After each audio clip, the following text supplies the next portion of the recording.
What are we talking about today? A gray market dealer also acting as an AD.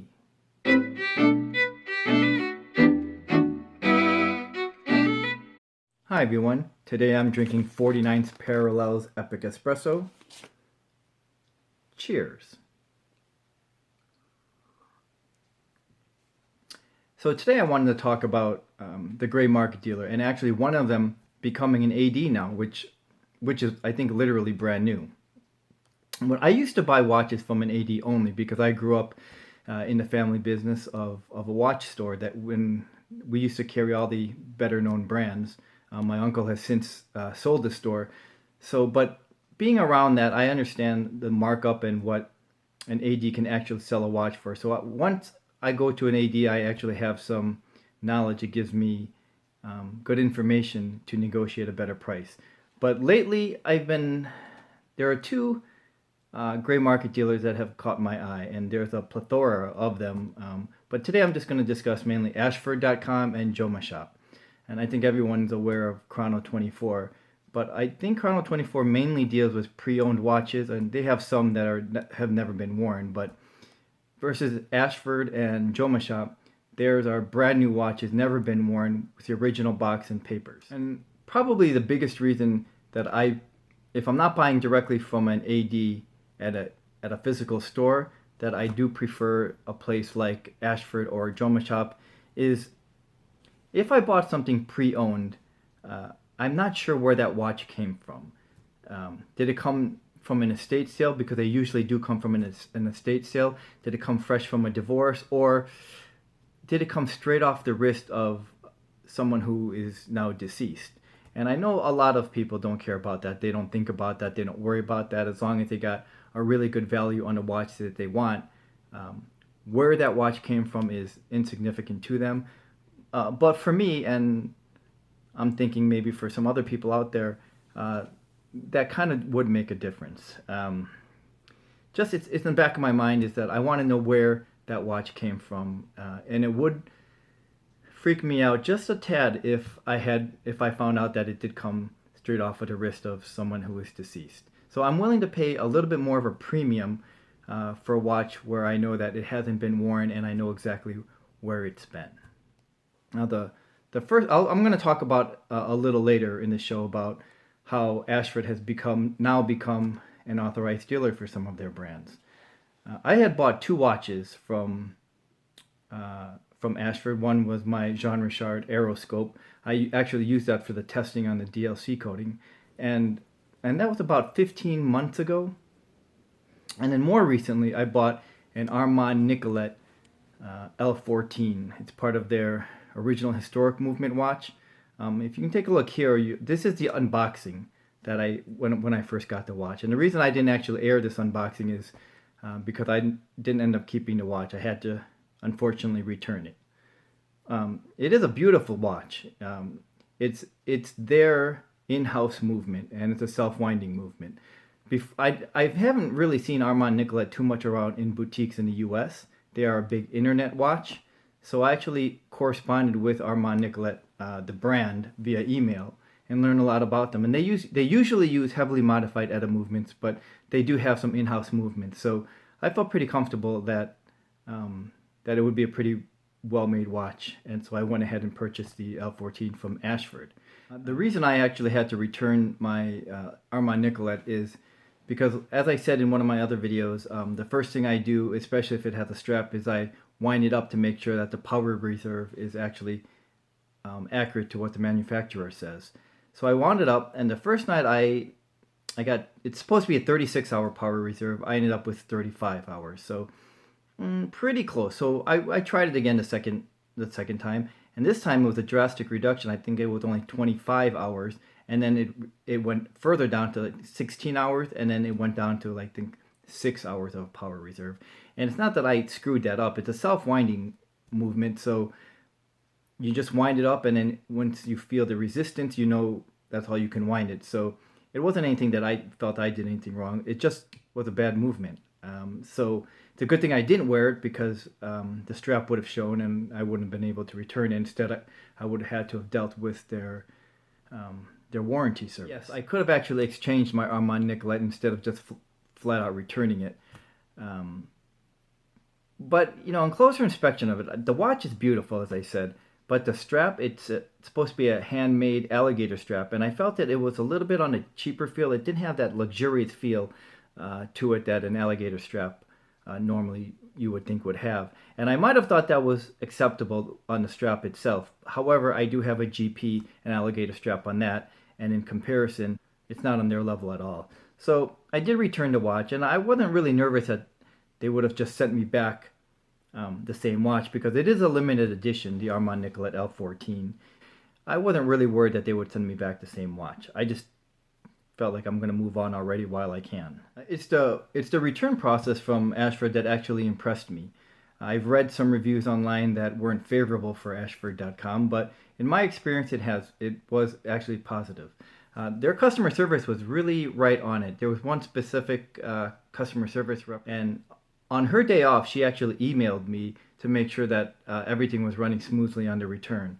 And I thought, I've never had that experience from any customer service where they would actually work on their day off to follow up with me. And one of the mistakes actually that they made in sending it to me, it was supposed to be a second day shipping, because I think the watch was over a certain amount, and they didn't do that. So they actually offered me what they call an accommodation credit of $75, which I could use toward the watch, off my bill or a store credit. I chose it to come off my bill. In retrospect, I probably should have kept it as a store credit since I returned the watch. Now, at the time of my purchase of both my Jean Richard and the Armand Nicolette, they were not AD, they were not authorized dealers, so this must have been brand new. And I found that really interesting, because Ashford is considered a gray market dealer, but yet they are an AD on at least some of their watch brands. I know they carry some high-end brands as well as some lower-end brands. I mean, they carry Audemars Piguet and IWC and GP, et cetera. Some of the other, and Glasuta. I really love that brand. I'm not sure if they're authorized dealers on all of those brands, but they are on the two that I actually happen to buy. This was actually very surprising to me, because an authorized dealer's natural enemy, so to speak, is the gray market. So I was wondering, how can a gray market also be an AD?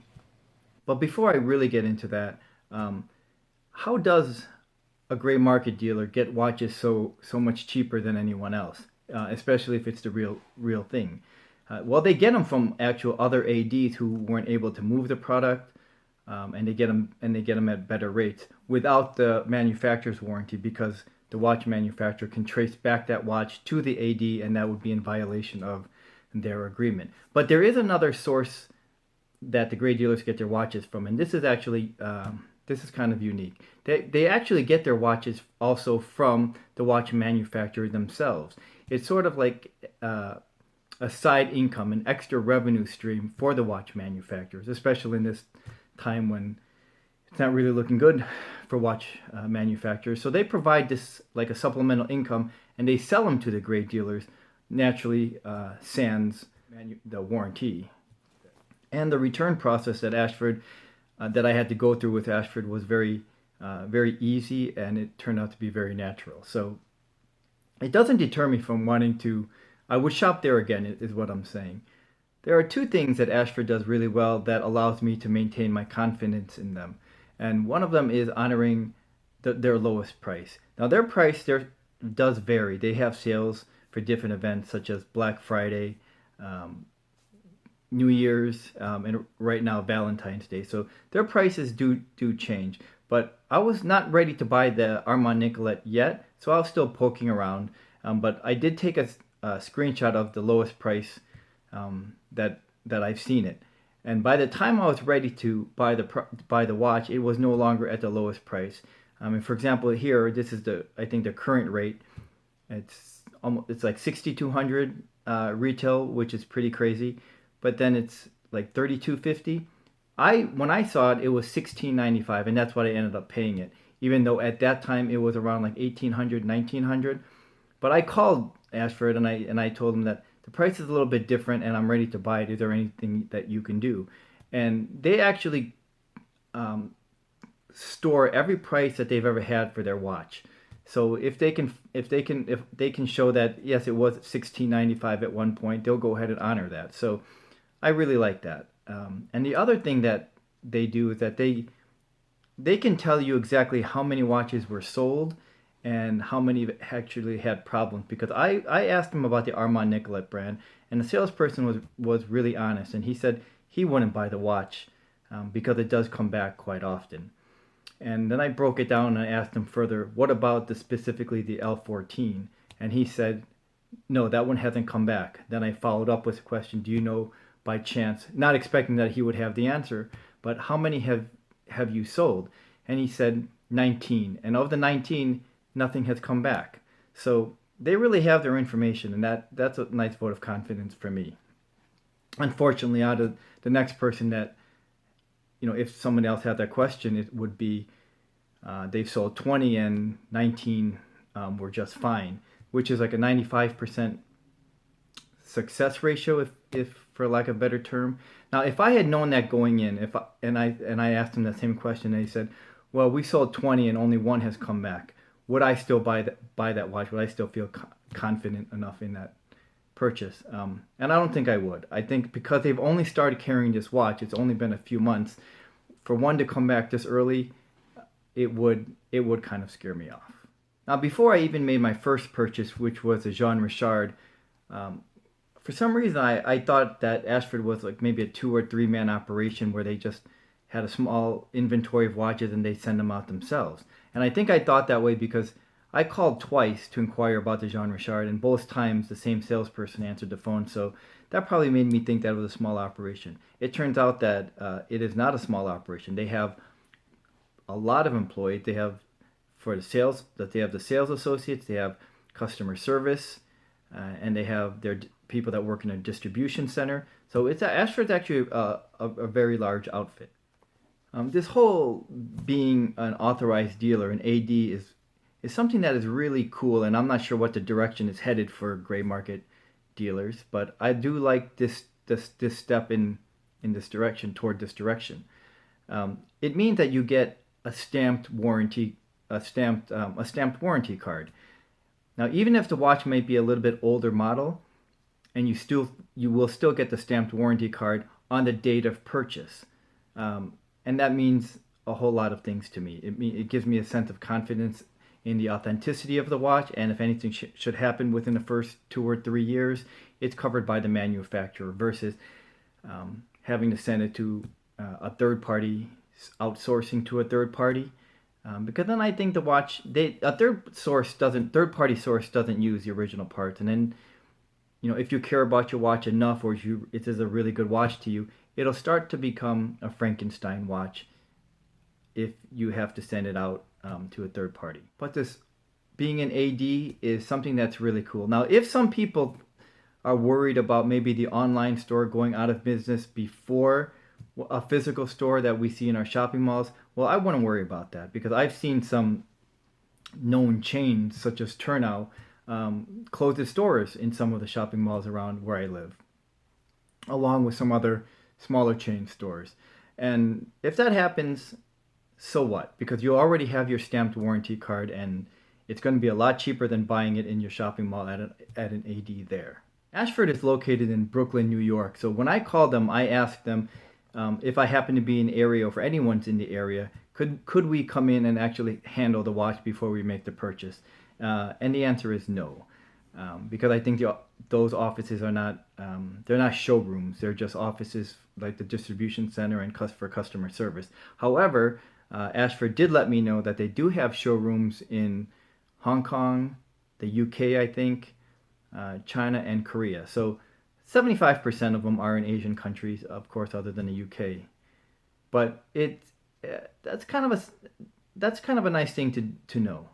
So my experience with Ashford has been mostly positive, and the problem that I had with the watch itself turned out to be resolved very nicely and to my satisfaction.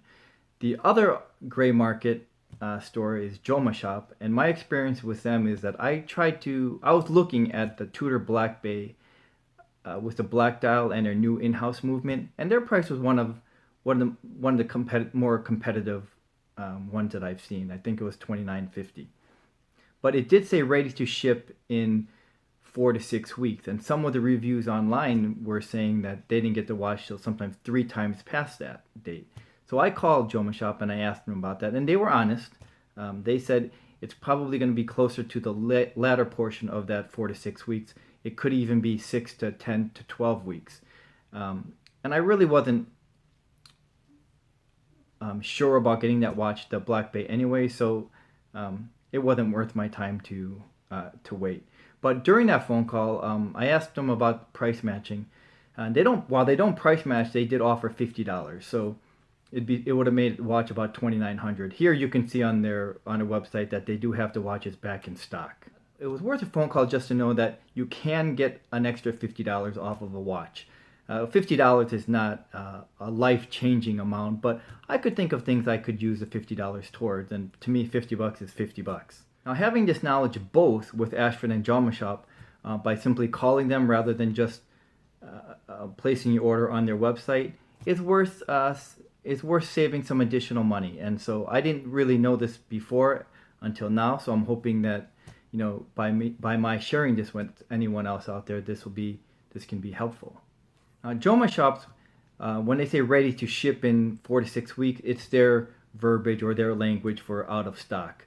Versus Ashford, everything that you see on Ashford's website is ready to ship out immediately. They don't have anything that's out of stock versus Jomashop where they do. Now, Jomashop will take a while to get their watches back in stock. I think it took at least 2 months before the Black Bay came back available to ship on their website. And that's because they do get their watches from ADs as well. However, they're not usually ADs in the US. They are typically overseas, such as Europe. And to my knowledge, Jomashop is not an AD for any of the watch brands they sell. They do sell quite a lot more watch brands, a significant amount more than Ashford, but they are not an AD to the best of my knowledge. Both of them, Ashford and Jomashop, are both located in Brooklyn, New York.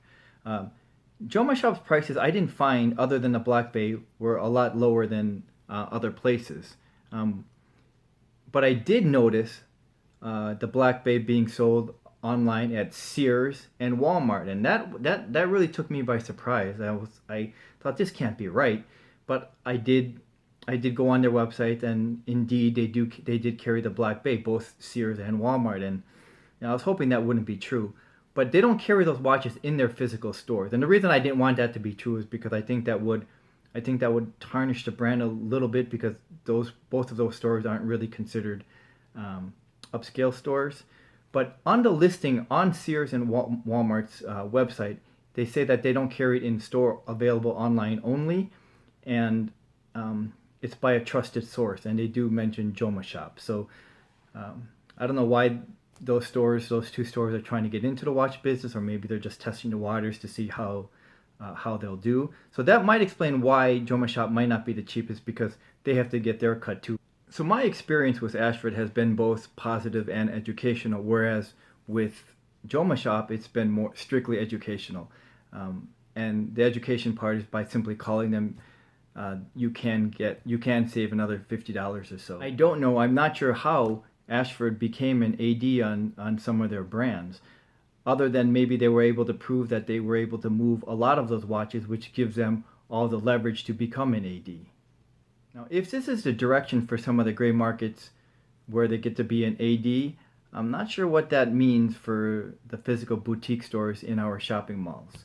I'm guessing that's not going to spell good news for them. If that's the direction where some gray market dealers are headed, where they get to be an AD for some watch brands, they'll probably have to change their name to the lighter shade of gray. I don't know, but probably some kind of name change, because they're no longer just a gray market dealer. Let me know your experiences, positive or negative, with either Ashford or Jomashop or any gray market dealer. And thanks for watching. I'll see you the next time.